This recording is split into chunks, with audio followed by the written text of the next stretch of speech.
Hello दोस्तों, मैं मोहम्मद हफीज़ और आप देख रहे हैं मेरा YouTube channel study with Mohammad Hafeez. आज मैं आपको बताऊंगा सल्तनत काल में शिक्षा के विकास के बारे में। तो देखिए, चलते हैं सीधे टॉपिक की ओर। सल्तनत काल में शिक्षा का विकास यानी 1206 से 1707 तक। ठीक है।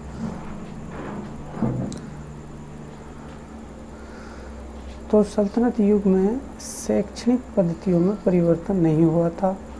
यहाँ पर अगर हम हिंदुओं की बात करें तो हिंदुओं के जो उच्च शिक्षा संस्थान थे उनको गुरुकुल, मठ, टाल, संगम, चतुष्पाठी या चौपासी कहा जाता था। और जो उस समय जो केंद्र थे उच्च शिक्षा के वो थे नदिया, मिथिला, बनारस, प्रयाग, मथुरा, अयोध्या, मुल्तान, सरहिंद और कामरूप। ये हिंदुओं की उच्च शिक्षा के मुख्य केंद्र थे। ठीक है। बर्नियर ने क्या कहा है? जो बर्नियर है वो बताता है कि जो बनारस विश्वविद्यालय हैं वो यूनानी विश्वविद्यालयों के समान थे। और बर्नियर ने काशी को भारत का एथेंस कहा है। अमीर खुसरो कहते हैं कि अरब ज्योतिष था अबू मासर, वो बनारस आया और बनारस में 10 वर्ष तक वो रुका। बनारस में वो कितने वर्ष रुका? 10 वर्ष रुका और यहाँ पर उन्होंने शिक्षा ग्रहण की थी। बनारस में ही राजा जयसिंह थे, उन्होंने राजकुमारों की शिक्षा के लिए एक महाविद्यालय बनवाया था। ठीक है। अब बात करते हैं हम दारा सिकों की।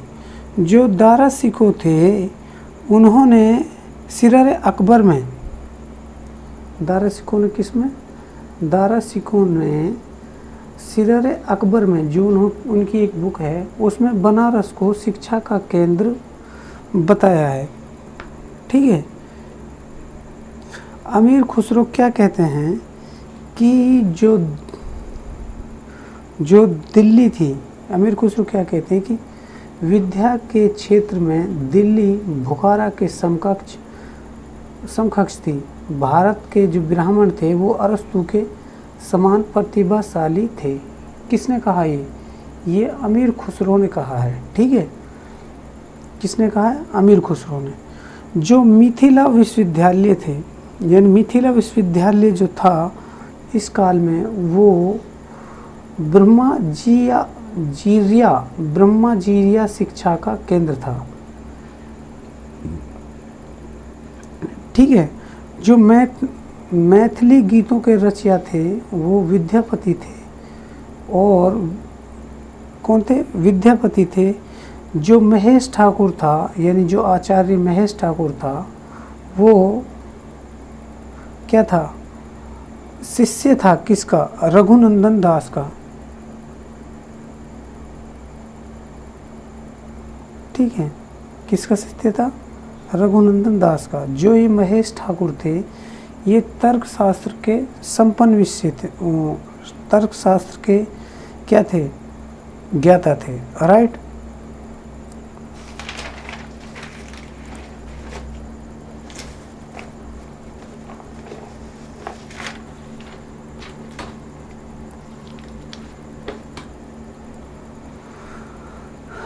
रघुनंदन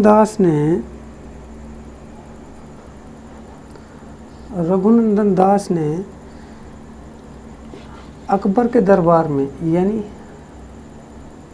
अकबर के दरबार में पूरा मिथिला दिया था। यानी अकबर ने रघुनंदन दास के लिए क्या दे दिया था? पूरा मिथिला दान में दे दिया था। ठीक है। यानी उपहार स्वरूप। और रघुनंदन दास ने गुरु दक्षिणा के तौर पर यह महेश ठाकुर को दे दिया था। यानी रघुनंदन दास का जो गुरु था वो महेश ठाकुर था। ठीक है। महेश ठाकुर ने दरभंगा राजकुल की स्थापना की। किसने? महेश ठाकुर ने। ठीक है। अगर बात करें हम नदिया की तो नदिया ने जो नदिया ज़िला था बंगाल के अंदर पड़ता है, विद्या केंद्र की यहाँ पर 3 शाखाएं थी। कौन कौन सी थी? एक तो नवदीप थी, ठीक है, शांतिपुर, गोपालपारा, ये 3 शाखाएं थी। और नदिया का जो मुख्य विषय था वो क्या था? नव्य न्याय। क्या था मुख्य विषय? नव्य न्याय। 16वीं शताब्दी में महान विद्वान, 16वीं शताब्दी में क्या हुआ?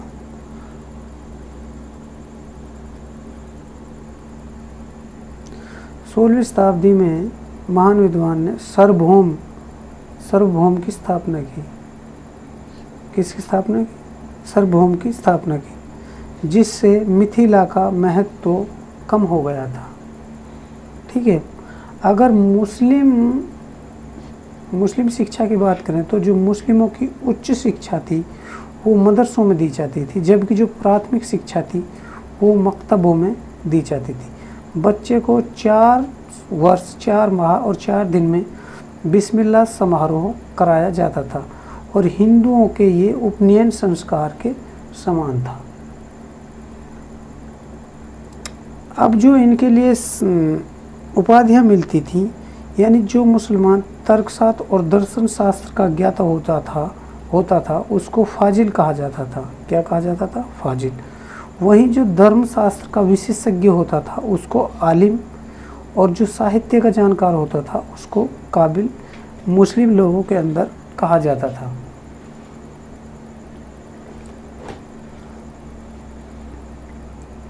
शिक्षा पूर्ण होने पर, शिक्षा जब उसकी कंप्लीट हो जाती तो दस्तरबंदी की जाती, यानी पगड़ी उनके सिर पर बांधी जाती थी।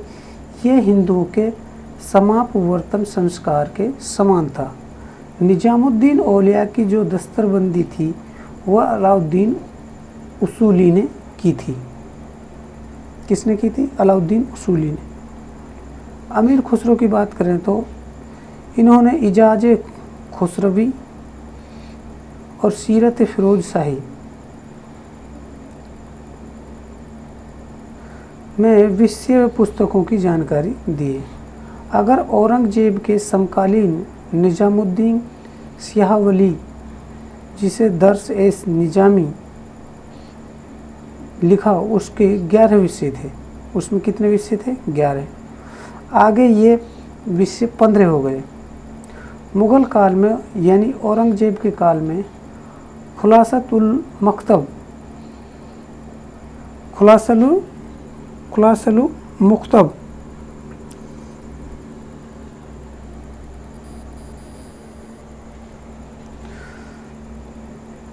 देखिए, औरंगजेब के काल में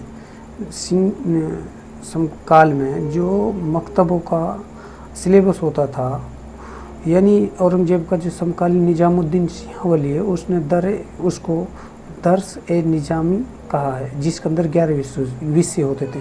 उसको बढ़ाकर आगे उसमें 15 विषय हो गए। मुग़ल काल में मुग़ल काल के अंदर जो औरंगजेब का काल था उसमें खुलासतुल मखत से इस विषय में जानकारी मिलती है। अगर अब्बासी खलीफाओं की बात करें तो उस टाइम में बगदाद जो था मुस्लिमों का प्रमुख केंद्र था शिक्षा का। महमूद गजनवी ने राजधानी गजनी में एक विशाल पुस्तकालय और अजायब घर बनवाया था। उसने एक मदरसा भी बनवाया था, उसका आचार्य उनसूरी को बनाया था। इस मदरसे के अंदर अल-बैरूनी, अल-मसूदी व फिरदौसी ने शिक्षा ग्रहण की थी। महमूद गजनवी का पुत्र था मसूद। इसने सबसे पहला मदरसा जो था वो लाहौर के अंदर खोला था। 12वीं शताब्दी में ये प्रमुख मदरसा था और भारत में फारसी विद्या का सर्वप्रथम पहला केंद्र था ये। ठीक है। अगर ये पूछे कि इंडिया के अंदर सर्वप्रथम फारसी मदरसा किसने खोला था, वो महमूद गजनवी के पुत्र मसूद ने खोला था। लाहौर के अंदर अल-हुजैरवीरी ने कसफ अल-महफूज लिखा था। क्या लिखा था? कसफ अल-महजूब लिखा था। जो गौरी के मदरसे थे वो अजमेर के अंदर थे और अपने निराले ही ढंग के थे। वो 13वीं शताब्दी के अंदर दिल्ली शिक्षा का प्रमुख केंद्र था। ठीक है, इल्तुतमिश ने यहाँ पर दिल्ली के अंदर इल्तुतमिश ने म्यूजियम या मदरसा-ए मुइज़्ज़ी की स्थापना की थी। इसके बाद इसी नाम का एक मदरसा बदायूं के अंदर भी इल्तुतमिश ने खोला था और मुल्तान के अंदर भी एक मदरसा इल्तुतमिश ने खोला था। ठीक है, इल्तुतमिश ने नसरुद्दीन मोहम्मद यानी बड़े बेटे की याद में दिल्ली में नासिरी मदरसा बनवाया था।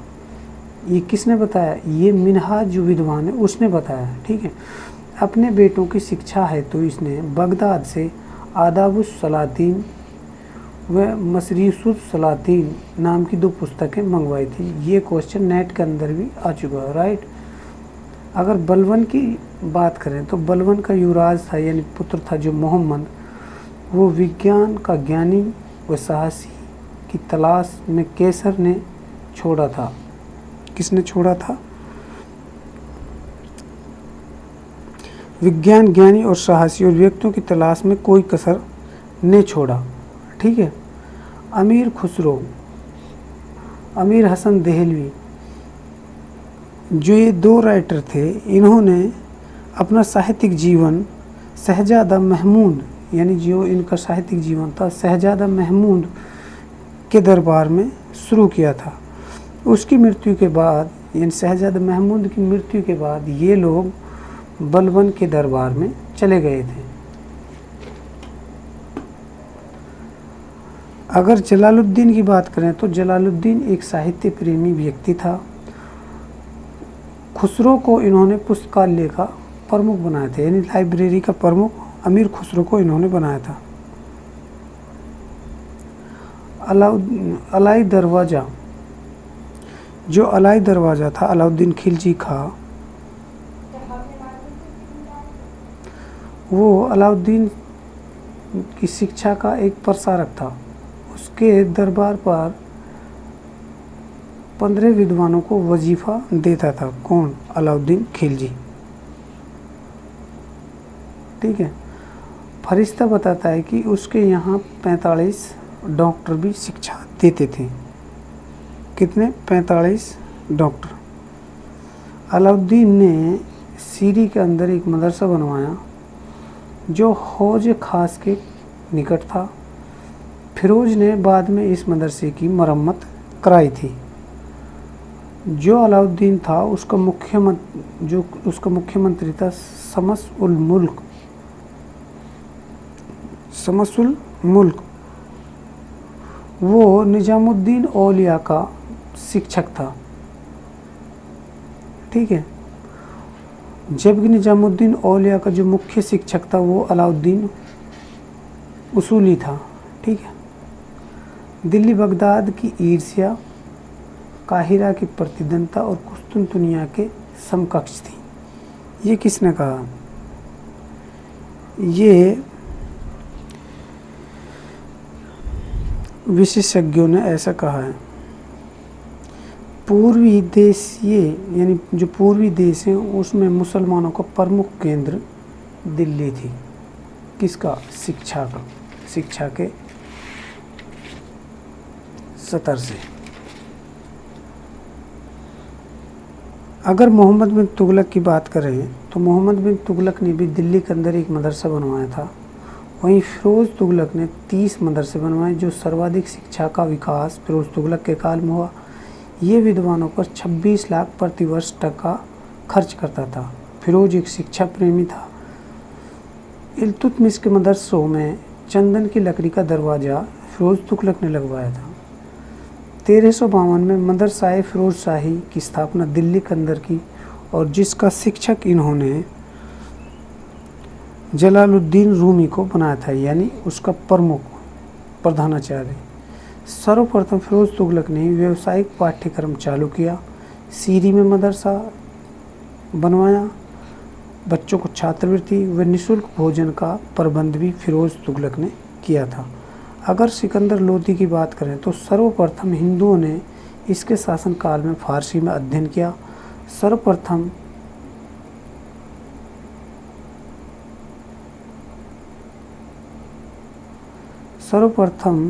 हिंदुओं को प्रशासन में सहयोग की बात इसने की थी।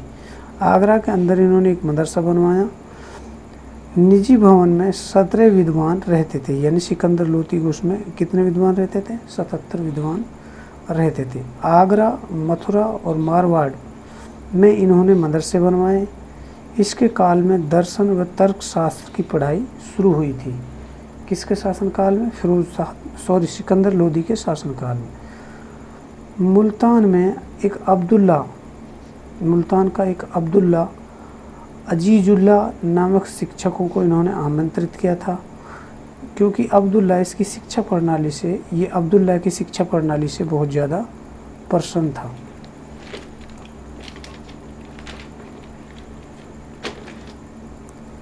अगर बात करें हम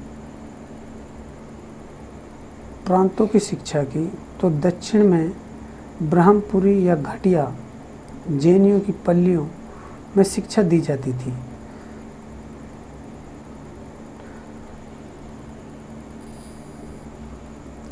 दक्षिण में नगाई में एक घाटिका थी। दक्षिण में आरकाट एर्नियम एक बड़ा महाविद्यालय था, जिसको चोल शासक राजेंद्र प्रथम ने 1067 में बनवाया था। अष्टांग संग्रह और चरक संहिता, जो अष्टांग संग्रह था और चरक संहिता के अध्ययन के लिए तिरुवड्डेयितुराई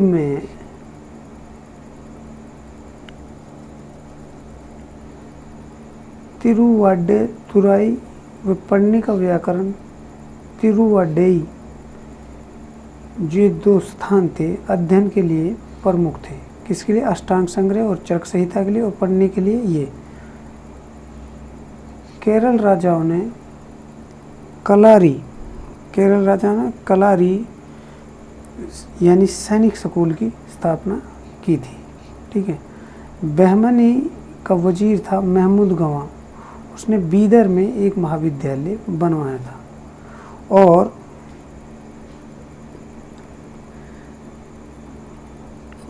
प्रधानाचार्य के पद के लिए फारस से एक मौलाना अब्दुल रहमान जामी को इन्होंने बुलवाया था।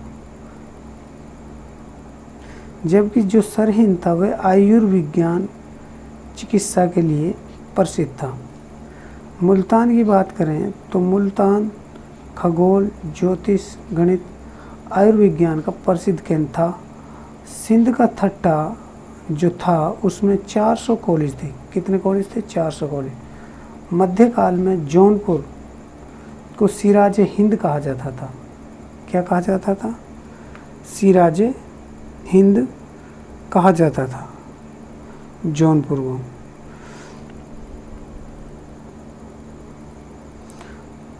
मलिक मोहम्मद जायसी और शेरशाह सूरी ने यहाँ शिक्षा ग्रहण की थी।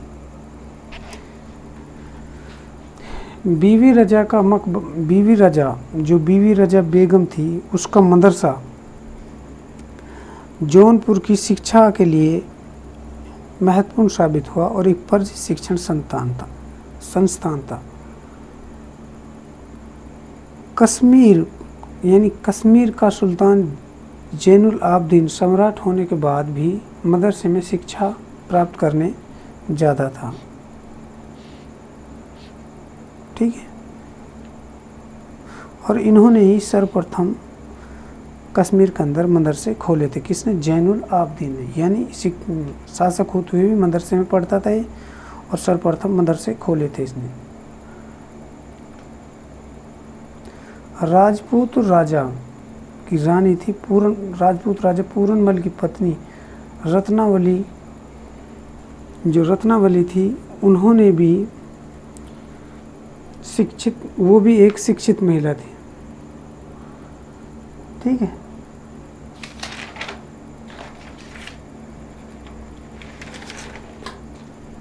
अगर बीजापुर की बात करें तो बीजापुर का जो शासक था आदिल शाह, उसने एक पुस्तक कालिम जो उसका पुस्तक कामिल था, उसने वाम पंडित को बनाया था। आदिल शाह को सूफी कहा जाता था। अकबर से पहले कैथोलिक मिशनरियों को इन्होंने बुलाया था। इसका जो उत्तराधिकारी हुआ था वो इब्राहिम आदिल शाह द्वितीय हुआ 580 से 1627 तक। इन्होंने देवगिरी संगीत पर एक किताब लिखी, किताब ए नौरस। इसको अबला बाबा व गरीबों का दोस्त भी कहा जाता था। किसको? इब्राहिम आदिल को। हिंदुओं को संरक्षण दिया। इसको जगत गुरु की उपाधि मिली हुई थी। पंढरपुर महाराष्ट्र में इन्होंने अनुदान किया था। अगर गोलकुंडा की बात करें तो ये साहित्यकारों का बौद्धिक स्थल गोलकुंडा को कहा जाता है। यहाँ का सुल्तान था मोहम्मद कुली कुतुब शाह। ये अकबर का समकालीन था। इसने फारसी व तेलुगु में रचनाएं की थी और ये करता भी था। दक्कनी उर्दू में काव्य रचना शुरू मोहम्मद कुली कुतुब शाही ने ही की थी। ये धर्मनिरपेक्षता का सुर लाने वाला पहला शासक था या पहला शायर था। तारीख मोहम्मद कुतुब शाह की रचना इन्होंने ही की थी। कुतुबुद्दीन सुल्तान ने अनुदान पत्र फारसी व तेलुगु में हैं। इब्राहिम कुतुब शाह मालकी भरण कहलाता था। गोलकुंडा का प्रधानमंत्री था। मदन्ना और अकन्ना ने बीजापुर में नरसू और यासु पंडित। गोलकुंडा का अंदर मदन्ना और अकन्ना, जो बीजापुर के अंदर नरसू यसु पंडित ने भी शैक्षिक विकास किया था। ठीक। अगर दोस्तों आपको मेरा वीडियो पसंद आया हो तो लाइक करें, शेयर करें, सब्सक्राइब करें। धन्यवाद।